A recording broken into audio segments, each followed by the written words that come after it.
Hello guys, magandang umaga. So ayan, welcome back po sa ating YouTube channel. So ayan guys, kung hindi po kayo nakasubscribe, pasubscribe naman po para naman po umangat ang aking channel guys. So ayan, umagang kaganda at habang nagluluto tayo ng isda na inihaw ay tatakpan natin dahil baka mausukan yung mga uniform ng aking mga pamangkin. So yan guys, magliligpit din tayo ng ating higahan para naman ay malinis sa umaga. Yan guys, ang aking kwarto.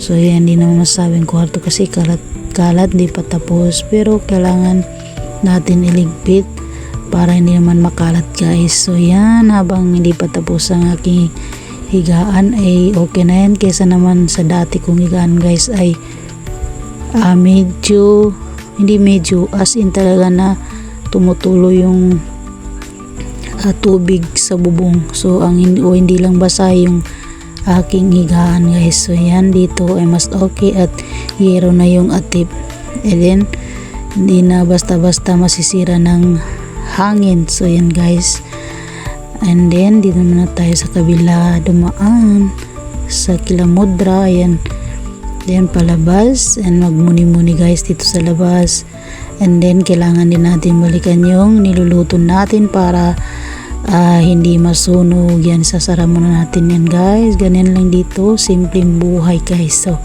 ayan ang aking for the rest video.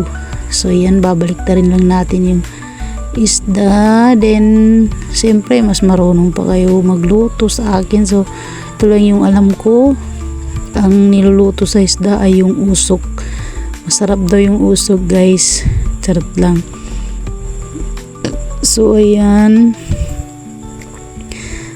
dito sa labas namin mga uniform, then ito mga DIY na dustpans, then mga kahoy. So ayan, wala na akong masabi.